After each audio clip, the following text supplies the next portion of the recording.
19 h, bonsoir à tous et bienvenue dans votre journal, à la une de ce lundi 16 août. Feu de forêt, le président de la République, Abdelmadjid Tebboune, a procédé à l'installation aujourd'hui de la Commission nationale d'évaluation et d'indemnisation des sinistrés des feux de forêt qu'ont connu plusieurs wilayas du pays. Les détails dans quelques instants.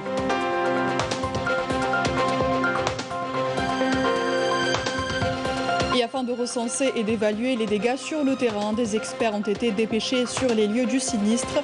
Des dommages matériels incommensurables en plus de la perte de milliers d'hectares de couverts végétal et forestiers.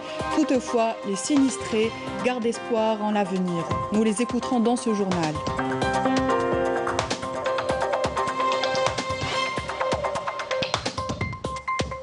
Et puis les efforts se poursuivent sans arrêt pour circonscrire les feux de forêt qui ont débuté lundi dernier. Pour ce faire, des hélicoptères de l'armée nationale populaire et des bombardiers d'eau espagnols sont à pied d'œuvre. Exemple à Annaba ce soir.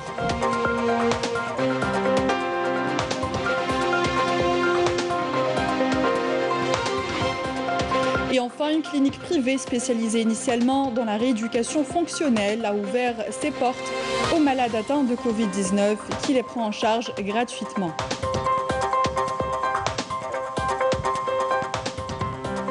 Voilà donc pour les titres, bienvenue à tous. Le président de la République, Abdelmadjid Tebboune, a procédé aujourd'hui à l'installation de la Commission nationale d'évaluation et d'indemnisation des sinistrés des feux de forêt qu'ont connu plusieurs wilayas. Après la lecture de la Fatiha à la mémoire des martyrs civils et militaires, le président a donné des instructions fermes aux membres de la commission pour coordonner leur travail avec tous les secteurs et les commissions de wilaya présidées par les walis et procéder dans l'immédiat à l'indemnisation des sinistrés. La commission a pour principale mission de réceptionner les dossiers des commissions de wilaya chargées de l'évaluation des dégâts et de travailler en toute transparence et équité en s'associant aux chefs de comités des villages dans l'élaboration des listes des sinistrés qui bénéficieront du soutien total de l'État. Tebboune a décidé par ailleurs d'attribuer une allocation d'1 million de dinars au profit des familles des martyrs, civils et militaires, qui sera octroyée aux parents du martyr s'il était célibataire ou à son conjoint. Avant la clôture de la session, le président a de nouveau salué l'élan de solidarité du peuple algérien qui traduit la grandeur de ce dernier et qui se veut une réponse forte à tous ceux qui tentent d'exploiter cette conjoncture difficile que la nation surmontera. Le conseiller à la présidence de la République chargé des relations extérieures, Abdelhafid Allahoum, a été chargé par le président Tebboune de présider la commission.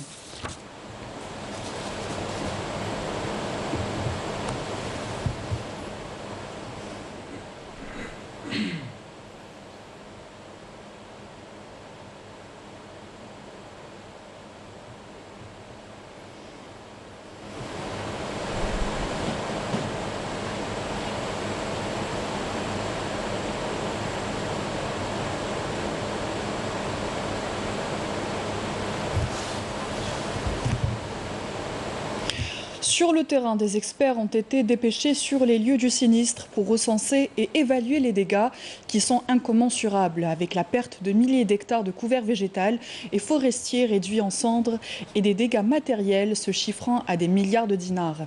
Toutefois, les sinistrés gardent espoir en l'avenir. Raouf Hamouche. Après que la majorité des flammes enregistrées dans la wilaya de Béjaïa ait été maîtrisée, l'heure est à l'évaluation des dégâts causés par la série d'incendies ayant ravagé la région.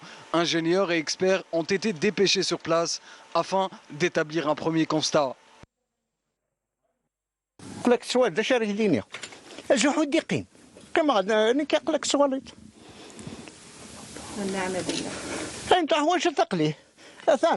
العيش نغمم العيشة تنسوالي القهوة تان الحقاد اللي خلعوا بيرتوربي كان الحمد لله ثقالي ما ولاش لي ديكا ما كان الحمد لله الحوايج تايت واخلا فهمت خلعنا سورتو لي فيو خلعوا ما على بالهمش رحنا كاع نروح الكل نفادو كيف فهمتي ابري ثيمس تساليدي وساري هنا تسخلع فريمون تكشم ديك لابورت فيناتر مي ديكشم توفاد لي بورتيني اوكيت فيرمينت. Notre caméra s'est déplacée dans plusieurs villages montagneux. Le constat est alarmant. Des habitations, des voitures, des meubles, tout est parti en fumée. Heureusement, aucune perte humaine n'est à déplorer. الحمد لله يا ربي ما كانش دي ديغا ايمان كاين دي ديغا فريمون في ماتيريال اي تو ان شاء الله يا ربي ان شاء الله الازمه هذه تفوت يعني سلامات. Un fonds spécial a été créé afin de prendre en charge systématiquement les préoccupations des citoyens touchés par les incendies. Les équipes de la protection civile continuent de lutter contre les incendies à Tizi Ouzou et dans d'autres wilayas du pays. D'ailleurs, d'importants moyens humains et matériels ont été déployés pour maîtriser les incendies. Amel Bouarba. Cela fait une semaine que les éléments de la protection civile sont sur le pied de guerre pour éteindre les feux de forêt qui ont ravagé plusieurs wilayas du pays. À Tizi Ouzou, théâtre d'incendies meurtriers, des efforts colossaux sont déployés avec la mobilisation des colonnes mobiles et les camions ravitailleurs en eau et soutenus par des hélicoptères du groupement aérien de la protection civile. Depuis le 9 août dernier, 706 opérations de jet d'eau ont été effectuées pour éteindre les incendies.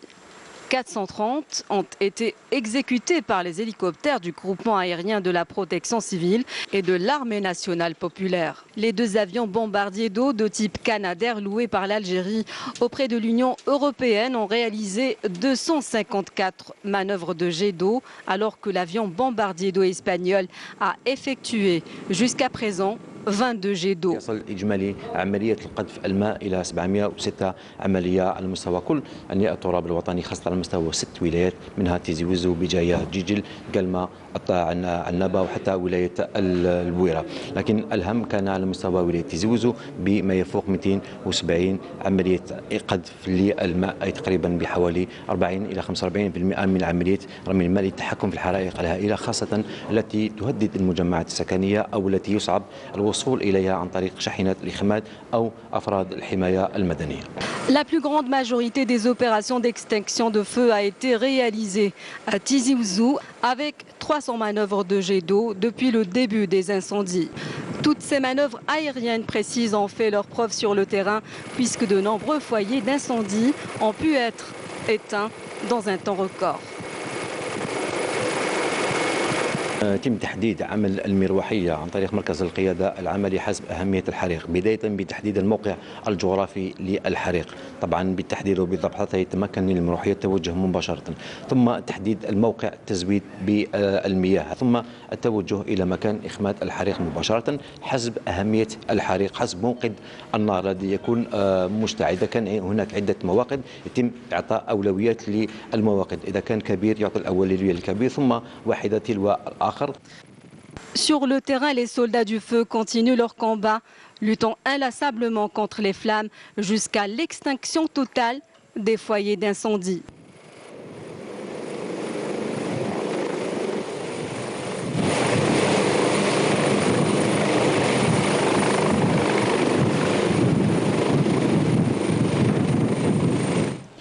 Depuis quelques jours, les éléments de la protection civile sont sur le qui-vive. En effet, dès la réception d'un appel d'urgence signalant le déclenchement d'un incendie, l'unité d'intervention de la protection civile se déplace dans l'immédiat dans la zone où le feu s'est déclaré. Raouf Hamouch. Ils sont mobilisés de jour comme de nuit pour lutter contre les incendies qui ravagent des centaines d'hectares de forêt dans la wilaya de Sétif. Ce sont les agents de l'unité principale de la protection civile d'El Hassi, des unités entraînées spécialement pour ce genre de situation. Un feu s'est déclenché dans la région que vous voyez sur l'écran. Nous allons devoir rapidement intervenir. Depuis ce siège, nos équipes ont suivi les agents de la protection civile, direction la forêt de Ain Messaoud.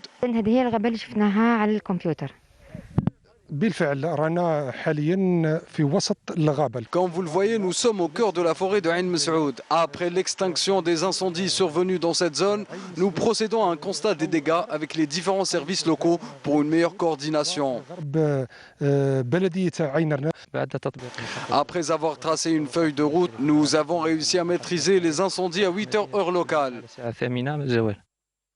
Pour une prise en charge rapide et efficace, la Direction générale de la protection civile a mis à la disposition des citoyens le numéro vert 1021 et le numéro d'urgence 14. Des lignes qui doivent être utilisées pour tout signalement d'incendie ou autre type d'urgence. Dans la wilaya de Annaba, les efforts se poursuivent également sans arrêt pour venir à bout des feux de forêt déclarés un peu partout dans les forêts de la wilaya. Pour ce faire, des hélicoptères de l'armée nationale populaire et des bombardiers d'eau espagnols sont un pied d'œuvre. Mounana Walhamoudi. Après avoir participé aux opérations d'extinction des feux déclenchées dans la wilaya de Béjaïa, ces bombardiers d'eau espagnols ont atterri dans la wilaya de Annaba, où ils devront se joindre aux opérations de lutte contre les feux qui ravagent les forêts de Seraïdi.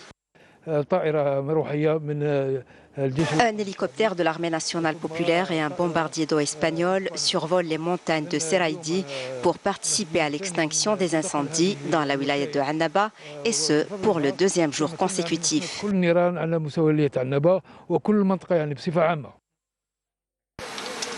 D'une capacité de 3000 litres, ces bombardiers d'eau sont connus pour leur grande précision de largage, une propriété nécessaire, notamment dans ces régions difficiles d'accès par les camions de pompiers.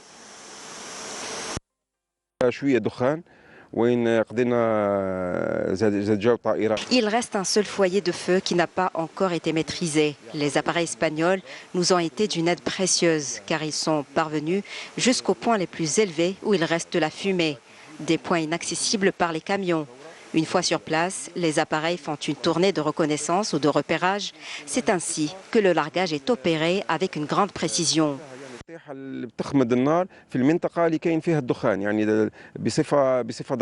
Dans la forêt de Seraïdi, 13 foyers de feu ont été maîtrisés. À présent, les appareils devront survoler d'autres régions de la wilaya de Annaba où les incendies embrasent encore les forêts. Les actes de solidarité se multiplient à travers tout le territoire national pour venir en aide aux victimes des incendies. Plusieurs caravanes d'aide aux familles sinistrées ont été envoyées vers les wilayas de Skikda, Djidjel et Taref. On fait le point avec Mriem Damis. Suite aux incendies qui ont ravagé plusieurs régions du pays, le Croissant Rouge algérien poursuit l'envoi des caravanes de solidarité, cette fois-ci à destination de l'hôpital de Djidjel. Nous allons distribuer des équipements médicaux à l'hôpital de Djidjel pour renforcer leur capacité dans la prise en charge des blessés. Le Croissant Rouge algérien contribue dans les opérations de solidarité au profit des sinistrés des incendies. Le wali de Sétif a donné le coup d'envoi des caravanes de solidarité chargées d'aliments de première nécessité pour venir en aide aux familles touchées par les incendies. Nous allons lancer une caravane de solidarité au profit des familles sinistrées de la wilaya de Taraf. Je voudrais remercier les bénévoles, les associations et les opérateurs économiques de Sétif d'avoir contribué à cet élan de solidarité, ce qui prouve encore une fois la cohésion entre le peuple algérien en toutes circonstances. Le syndicat national des éditeurs a participé à cette initiative par l'envoi de dons vers la wilaya de Skikda. Les incendies ont fait beaucoup de dégâts, plus de 14 régions ont été touchées. Des familles se sont retrouvées sans foyer et des terres agricoles ont été brûlées. Nous avons décidé de venir en aide aux familles sinistrées. Les feux de forêt enregistrés ont provoqué d'importantes pertes humaines et matérielles, d'où la nécessité de poursuivre les actions de solidarité vers les régions touchées.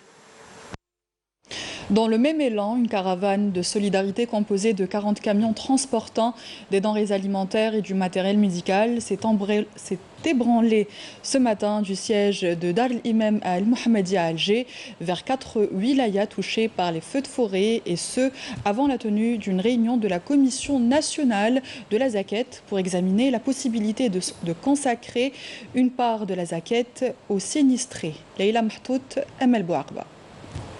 L'extraordinaire élan de solidarité avec les wilayas ravagés par les feux de forêt continue de se manifester, comme en témoigne cette louable initiative de collecte des dons lancée au niveau des mosquées au profit des régions sinistrées de Tizi Ouzou, Djidjel, Khenchela et Skikda. Le coup d'envoi de cette caravane de solidarité composée de 40 camions a été donné ce matin au siège de Dar el-Imam à Mohammedia.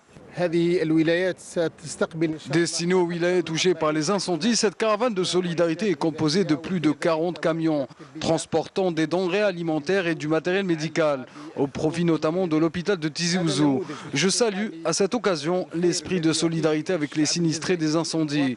Cette initiative s'inscrit dans le cadre d'une large campagne de solidarité organisée dans d'autres wilayas par l'institution de la mosquée et par le peuple algérien.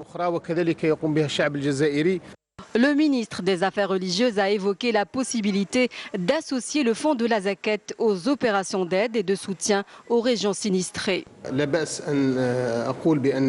Il faut savoir que le Nissab de la Zakat a été fixé cette année à 731 000 dinars. La Commission nationale de la Zakat se réunit aujourd'hui pour examiner la possibilité de consacrer une part de la zakat aux sinistrés des feux de forêt meurtriers qui ont entraîné d'énormes pertes afin de les aider. Les exemples de cohésion sociale se multiplient, témoignant des liens forts qui unissent le peuple algérien aux quatre coins du pays. Le cheikh de la Zawiya Qasimiya, président de la Ligue Rahmaniya des Zawiyas scientifiques, Cheikh Mohamed El Mamoun El Qasimi, a appelé aujourd'hui les chouyours des Zawiyas, les imams, les savants, les prédicateurs et les éducateurs à se mobiliser afin de préserver l'unité de la nation et barrer la route aux ennemis de l'Algérie qui cherchent à réaliser des plans et des projets subversifs que la France n'a pas pu mettre en œuvre pendant toute l'odieuse période d'occupation.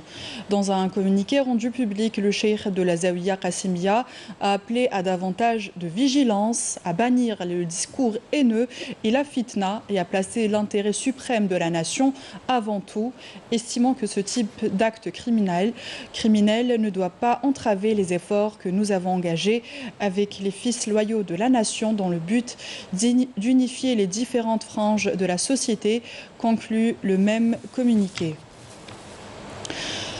Dans un autre communiqué, l'autorité de régulation de l'audiovisuel instruit le ministère de la Communication à l'effet de procéder à la fermeture définitive de la chaîne Lina TV après une mise en demeure adressée auparavant par la RAV appelant la chaîne au respect de la déontologie en vigueur.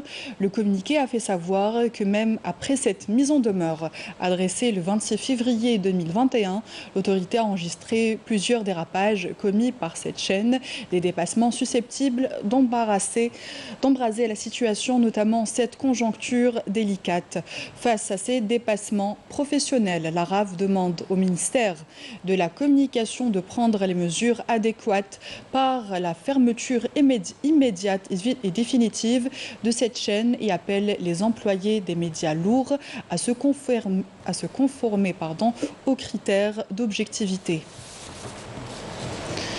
Et suite à ce communiqué, le ministère de la Communication a affirmé aujourd'hui la fermeture définitive de la chaîne de télévision Lina TV en réponse à la demande de l'autorité de régulation de l'audiovisuel.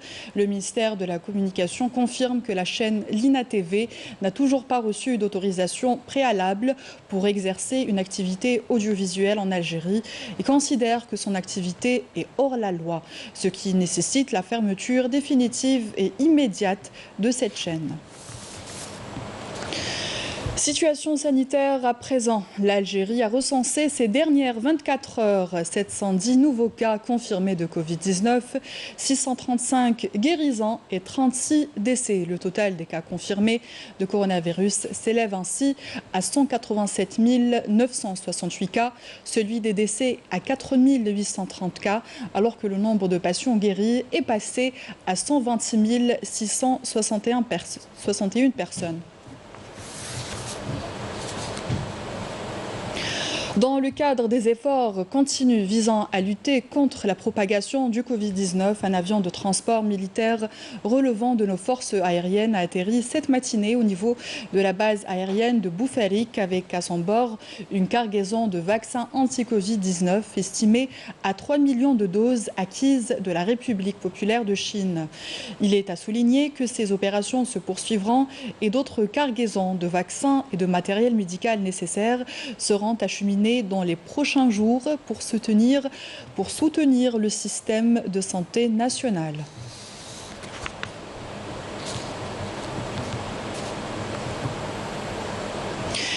Située au niveau de la commune de Ouled Moussa dans la wilaya de Boumerdès, cette clinique privée spécialisée initialement dans la rééducation fonctionnelle a ouvert ses portes depuis 20 jours aux malades atteints de Covid-19. Le travail se fait en coordination avec l'hôpital de Tnia qui transfère les malades vers cette nouvelle unité Covid qui prend en charge gratuitement les patients. Plus de détails dans ce reportage signé Badira Amarni. C'est la première clinique privée en Algérie qui a répondu favorablement à l'appel des autorités sanitaires du pays pour participer à l'effort national de lutte contre la pandémie du coronavirus, notamment après l'apparition du variant Delta connu pour sa propagation rapide. Comme vous le savez, donc, la situation actuelle de la Covid-19, on a été sollicité pour éventuellement pour aider les gens qui ont nécessité dans le cadre de la Covid-19. Donc on a mis ce centre à la disposition du ministère de la Santé. Donc on reçoit les patients directement de l'hôpital de Tnia. C'est des patients qui ont été déjà traités, hospitalisés au niveau de Tnia. Donc pour terminer, pour continuer leur traitement, donc ils sont transférés ici chez nous, donc à l'hôpital plutôt au centre Kassel Centre. Actuellement, le transfert du centre a été réalisé en 72 heures. Le patient ne paye rien. C'est gratuitement, c'est un geste gratuitement. Ce geste a été déclaré par M. Kassel Mohamed, c'est le PDG de la SAR. Donc c'est lui qui a pris l'initiative de ne rien payer pour le patient. C'est du bénévolat médical et paramédical. On a la capacité de 80 lits sur 4 étages. Normalement, on peut être coordonné avec 4 hôpitaux. Mais c'est le seul hôpital Tnia qui a accepté la coordination avec nous. Il faut un billet de salle de Tnia. Jusque-là, on a eu 25 malades. Parmi les 25 malades, 10 ils sont sortants. Ils sont sortis avec un bon état général, saturation bonne, tout le bilan correct et tout. Cet établissement médical est doté de tous les équipements nécessaires pour la bonne prise en charge des patients. Ici, l'équipe médicale bénévole est au chevet des malades 24 heures sur 24. Bénévole pour bien soigner les malades, pour assurer tous les soins. باش نعاونوا هذه لا كلينيك باسكو راهي دير دي شوز ملاح وماذا بينا احنا نتعمم هذه الحاله. الحمد لله لقينا هنا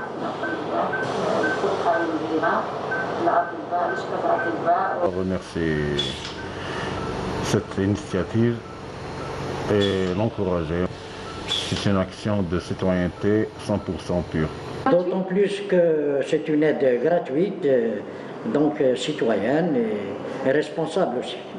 Cette clinique privée a été mise à la disposition du ministère de la Santé et prend en charge gratuitement les patients qui arrivent directement de l'hôpital de Tnia. Si depuis 20 jours tout se passe bien, le problème d'oxygène demeure entier. Le problème qui se pose dans ce centre, c'est le problème de l'oxygène. Actuellement, on est en train de parler avec le centre de Bertouta. Donc, on vient de voir, ils nous ont ouvert la porte pour alimenter ce centre par l'oxygène. Actuellement, on travaille avec nos propres concentrateurs. Donc, c'est des concentrateurs qui ont été mis à la disposition des patients. Cette action citoyenne est plus que louable. Elle gagnerait à être généralisée à travers le pays pour tenter de sauver d'une mort certaine des centaines de malades atteints du coronavirus. Dans la wilaya de Biskra, 14 forages sont en cours de réalisation pour alimenter les foyers en eau potable et mettre fin à cette crise qui perdure depuis quelques temps. Mariam Damis. Nous sommes dans la wilaya de Biskra. Ici, les habitants du quartier d'El Alia souffrent quotidiennement du manque d'eau potable. Face à cette situation, ils se retrouvent obligés d'acquérir des jerrycans. L'eau se fait rare ici et dans les robinets, l'eau est salée. Tous les résidents ici achètent des jerrycans d'eau potable. Nous sommes obligés parce que l'eau du robinet est imbuvable. Pour faire face à cette crise, des efforts sont déployés afin de réaliser des châteaux d'eau d'une capacité de 6000 m3 pour alimenter les habitations en eau potable. Nous allons réaliser 14 forages pour alimenter les foyers de cette région en eau potable selon le quota disponible. À Biskra, les 330 forages produisent plus de 140 millions de mètres cubes d'eau annuellement dans l'attente de la mise en service d'autres stations pour mettre fin à cette crise. L'une des mesures prises pour faire face au stress hydrique, le forage de puits. Pas moins de 30 puits sont prévus dans 23 communes dans la wilaya de Bouira. Une dizaine d'entre eux sont entrés en exploitation. Cette semaine, ils devront améliorer l'alimentation en eau potable dans la wilaya. Raouf Hamouch. Face au stress hydrique, un plan d'urgence polyvalent a été enclenché ici dans la wilaya de Bouira. Plusieurs mesures ont été prises afin d'assurer une alimentation régulière en eau potable dans plusieurs communes. Forage de puits, rationnement, mais aussi intervention directe sur le barrage de Koudiat à Serdoun. Ici, nous manquons cruellement d'alimentation en eau potable. La station de pompage qui se trouve au niveau du barrage sert à exploiter un maximum d'eau. 10 forages ont été mis en exploitation à travers 23 communes. Et une opération de remise en service de 10 forages et 11 puits a été lancée. Ils seront opérationnels d'ici la fin du mois. Une opération qui permettra un apport de 20 000 mètres cubes d'eau potable quotidiennement. En raison du stress hydrique, des communes entières souffrent du manque d'eau. L'application de ces nouvelles mesures constitue une bouffée d'oxygène pour les citoyens qui bénéficieront d'une alimentation en eau plus régulière. Rationaliser l'utilisation de l'eau et adapter des techniques d'irrigation modernes, des moyens qui permettent de faire face à la rareté des pluies enregistrées durant cette saison. À l'étranger, les unités de l'armée populaire de libération sahraoui ont mené hier de nouvelles attaques contre les positions des forces de l'armée d'occupation marocaine dans le secteur de Mahbes. Selon l'agence de presse sahraoui, les unités de l'APLS ont intensifié leurs attaques contre les positions des forces marocaines dans les régions de Aouda Amerqba et Rossepti dans le secteur de Mahbes. Samedi, un détachement avancé de l'armée sahraoui a également bombardé les positions des forces de l'occupation marocaine dans le secteur de Haouza. Les attaques de l'armée sahraoui se poursuivent contre les forces d'occupation depuis le 13 novembre 2020, après la répression marocaine contre les manifestations pacifiques des Sahraouis dans la brèche illégale d'El Gergergat à l'extrême sud du Sahara occidental, ce qui a entraîné une violation du cessez-le-feu entre le Maroc et le Front Polisario, signé en 1991. Dans le reste de l'actualité internationale, les autorités nigériennes ont imposé un couvre-feu aujourd'hui dans le centre du pays où l'attaque d'un convoi de pèlerins musulmans par une milice chrétienne dans la périphérie de Djo a fait au moins 23 morts la veille. Cette région est depuis des années le théâtre de conflits entre pasteurs nomades majoritairement musulmans et cultivateurs chrétiens au sujet du contrôle de l'eau et des terres. Condamnant l'attaque, le président Muhammadu Buhari a affirmé dans un communiqué qu'il ne s'agissait pas cette fois d'une confrontation entre agriculteurs et éleveurs, mais plutôt d'une attaque directe et hontée aux motivations diaboliques. On passe au sport à présent. Mission accomplie pour les deux sélections nationales de basketball des moins de 16 ans, filles et garçons. Les deux représentants algériens ont décroché la 3e place au championnat d'Afrique qui s'est déroulé en Égypte. Les moins de 16 ans filles ont arraché la médaille de bronze en battant l'Ouganda par un score de 53 à 51 points. Les garçons, quant à eux, ont assuré la 3e place contre le Tchad sur un score de 65 à 50. Félicitations à nos deux équipes nationales qui ont su relever le défi.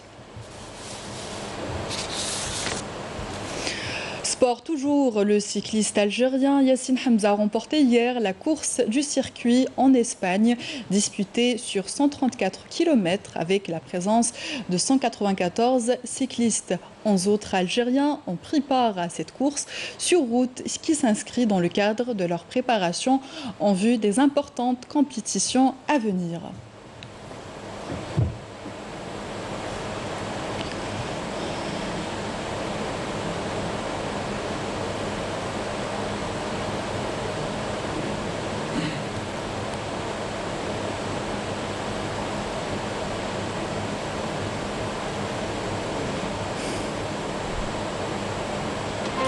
fin de cette édition. Merci à vous d'y avoir prêté attention et de nous être fidèles. Excellente soirée sur Canal Algérie et à demain.